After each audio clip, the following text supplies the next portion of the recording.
Dalam nama Bapa dan Putra dan Roh Kudus. Amin. Kemuliaan kepada Bapa dan Putra dan Roh Kudus, seperti pada permulaan, sekarang, selalu, dan sepanjang segala abad. Amin.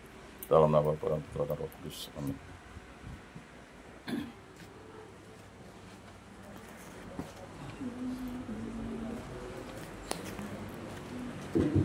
Untuk lagu pembukaan, kita buka pada baki nomor 439. 439. Umat di Mulut Tinggi.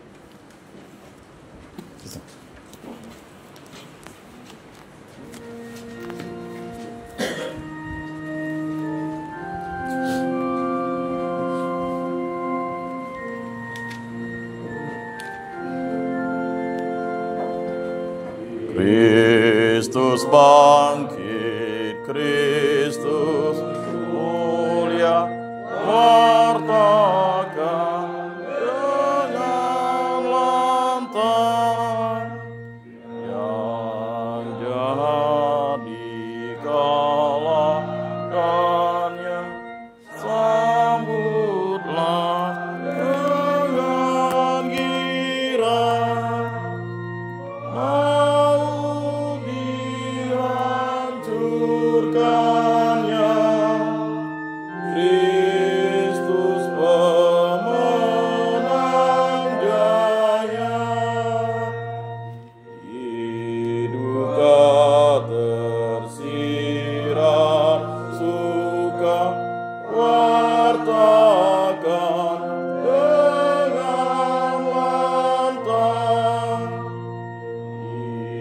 Maut tersirat hidup, sambutlah dengan girang. Salib sumber bahagia, Kristus pemenang jaya. Pasca yang jadi harapan, wartakan dengan lantang. Sang Kristus bersama kita, sambutlah dengan girang. Nyanyikanlah pujian, Kristus pemenang jaya.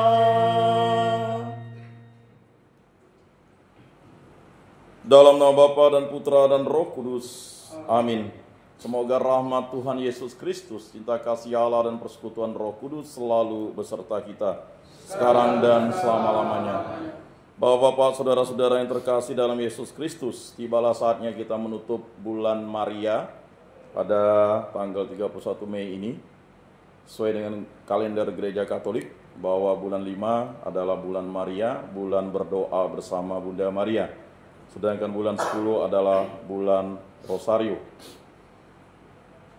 Bulan Maria merupakan suatu permulaan hidup baru bagi semua orang yang percaya kepada Kristus. Sebagai Theotokos atau Bunda Allah yang sering diperdebatkan oleh beberapa denominasi gereja, kecuali Gereja Katolik dan Gereja Ortodok yang mengakui dogma tentang Bunda Allah, Bunda Maria memiliki peran yang sangat vital.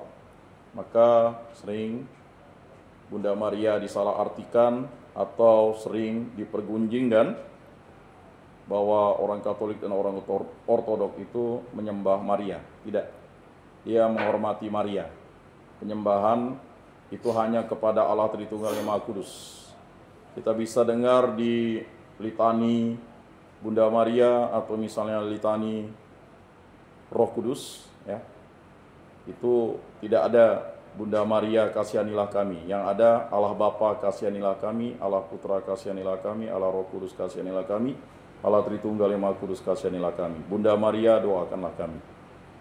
Kesalahpahaman ini menjadi sesuatu yang membawa dampak yang signifikan, dan itu menjadi suatu hal yang mesti terus disempurnakan oleh diri kita untuk mencari kehendak Allah. Jadi ini sering menjadi persoalan-persoalan yang akhirnya juga mempengaruhi hidup iman kita. Padahal penghormatan kepada Bunda Maria itu memang hiperdulia. Kalau untuk penyembahan kepada Allah Tritunggal Maha Kudus itu latria, sedangkan untuk Bunda Maria itu adalah menghormati, sangat terhormat, hiperdulia. Sedangkan untuk orang-orang kudus itu dulia. Dan ini mesti dipahamkan atau dipahami sebagai kita orang Kristiani. Dan juga kita sudah memasuki novena Roh Kudus hari kedua, di mana kita berdoa novena untuk meminta Roh Kudus selalu menghibur dan menyertai kita. Begitu juga kita juga kemarin atau pada hari Kamis kita sudah merayakan hari raya kenaikan Yesus ke surga. Di kalender di Indonesia sudah dirubah dari kenaikan Isa Al-Masih berubah menjadi kenaikan Yesus Kristus. Tetapi tetap tidak disebut kenaikan Yesus Kristus ke surga. Sebenarnya tetap itu adalah hari raya kenaikan Yesus ke surga sesuai dengan peristiwa mulia yang kita doakan, Yesus naik ke surga. Jadi menurut Santo Paulus atau Rasul Paulus, sia-sialah iman kita jika Yesus tidak wafat di kayu salib, bangkit pada hari ketiga dan naik ke surga. Itu dinyatakan dalam iman atau syahadat yang akan kita daraskan setiap kita beribadat atau yang paling utama ketika kita misa. Dan itu menjadi penting untuk kita pahami. Begitu juga tahun ini ada tahun jubileum, di mana kita terus berdoa, doa tahun jubileum 2025. Keuskupan Agung Pontianak menetapkan 9 gereja Porta Santa sebagai bentuk peziarahan, pengharapan yang harus kita imani terus-menerus. Bahwa kita ini umat yang berziarah dan harus memiliki semangat peziarahan untuk mencari Tuhan di segala ujung dunia. Dan bagi kita yang memiliki kemampuan ya pasti dihimbau untuk menuju ke Porta Santa yang hanya dibuka 25 tahun sekali, yaitu Basilika Santo Petrus. Jadi ada beberapa basilika, dan Basilika Santo Petrus ini ya sebagai Porta Santa, sebagai primus inter paresnya, artinya gereja Katolik Roma. Tetapi karena mengingat bahwa umat Katolik itu 1,4 miliar dan umat Kristiani baik Ortodok maupun Protestan maupun yang denominasi lain itu ya dipersilakan untuk masuk ke Porta Santa itu. Tapi bagi orang Katolik, Porta Santa itu adalah salah satu ya syarat untuk mendapat indulgensi penuh. Salah satu. Jadi agak salah kaprah juga kalau misalnya umat Katolik tidak menerima sakramen tobat. Yang paling utama itu adalah menerima sakramen tobat dan melaksanakan ziarah Porta Santa itu. Di Keuskupan Agung Pontianak ini ada 9 gereja yang ditetapkan oleh Uskup Agung kita. Yaitu yang pertama adalah Gereja Katedral Santo Yosef Pontianak, Gereja Gembala Baik Senghi Pontianak, kemudian Gereja Santo Fidelis Ambawang, kemudian Gereja Santo Fransiskus Assisi Singkawang, kemudian Gereja Paroki Pemangkat, Gereja Kristus Raja Sambas, kemudian Gereja Santa Maria Persekolahan Nyarongkop, kemudian Seminari Kapel Santo Yosef Nyarongkop, kemudian ada Gereja Stasi Tiang Tanjung. Nah ini salah satu gereja paroki yang berubah statusnya menjadi stasi karena pemindahan. Jadi bisa juga gereja itu seperti di Taiwan, gereja paroki, turun gereja stasi, turun gerejanya ditutup.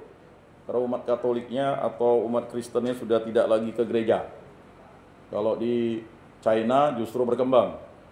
Umat Katolik di sana, kalau yang sudah memiliki KTP boleh. Yang belum memiliki KTP tidak boleh. Nah itu syarat RRC. Dan juga perkembangan umat Kristiani berkembang seperti di Aljazair, Maroko, kemudian juga ya yang sangat berkembang di Iran, kemudian di Afghanistan, di Pakistan, ya, kemudian di Somalia.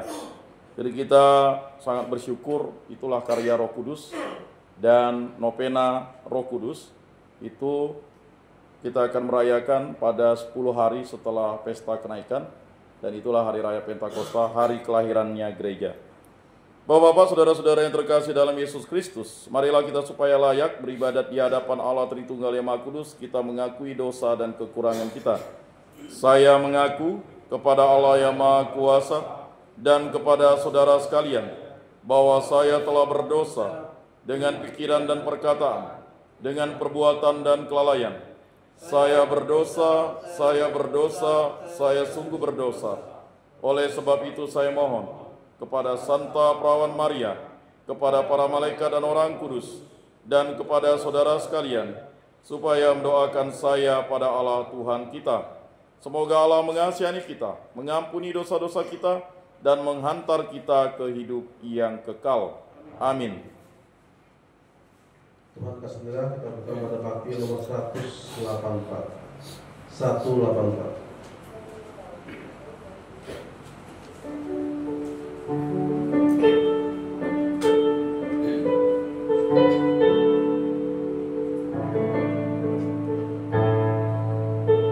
Tuhan kasihani kami,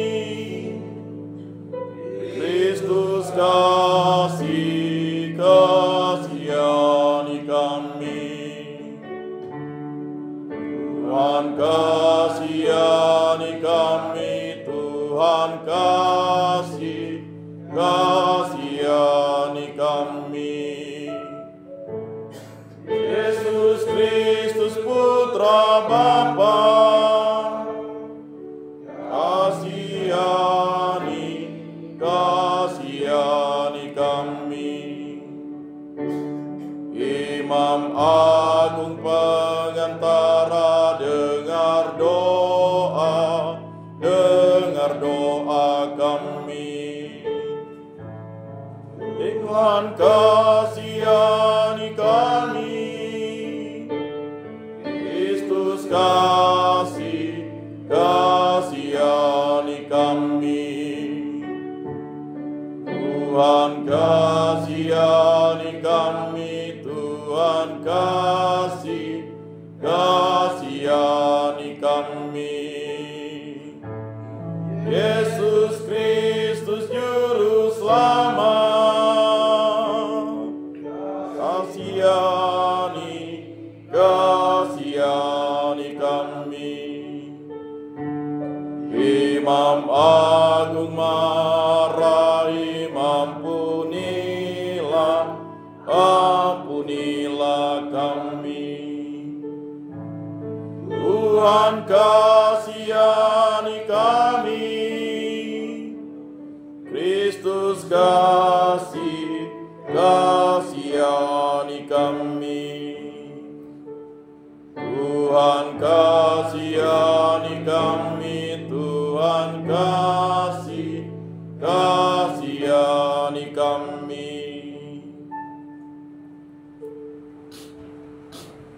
Kemuliaan kepada Bapa di surga dan damai di bumi kepada orang yang berkenan padanya. Kami memuji Dikau, kami meluhurkan Dikau, kami menyembah Dikau, kami memuliakan Dikau. Kami bersyukur kepadamu karena kemuliaan-Mu yang besar. Ya Tuhan Allah, Raja Surgawi, Allah Bapa yang Maha Kuasa. Ya Tuhan Yesus Kristus, Putra yang Tunggal. Ya Tuhan Allah, Anak Domba Allah, Putra Bapa. Engkau yang menghapus dosa dunia, kasihanilah kami. Engkau yang menghapus dosa dunia, kabulkanlah doa kami. Engkau yang duduk di sisi Bapa, kasihanilah kami. Karena hanya Engkaulah kudus, hanya Engkaulah Tuhan, hanya Engkaulah Maha Tinggi ya Yesus Kristus, bersama dengan Roh Kudus dalam kemuliaan Allah Bapa. Amin. Marilah berdoa. Allah Bapa Maha Kuasa, Engkau telah mengilhami Santa Perawan Maria yang sedang mengandung putramu untuk mengunjungi Elisabet. Semoga kami pun mengikuti bisikan Roh Kudus dan bersama Maria selalu memuliakan Dikau dengan pengantaran Tuhan kami Yesus Kristus Putramu yang hidup dan berkuasa bersama Dikau dalam persatuan Roh Kudus, Allah sepanjang segala masa. Amin.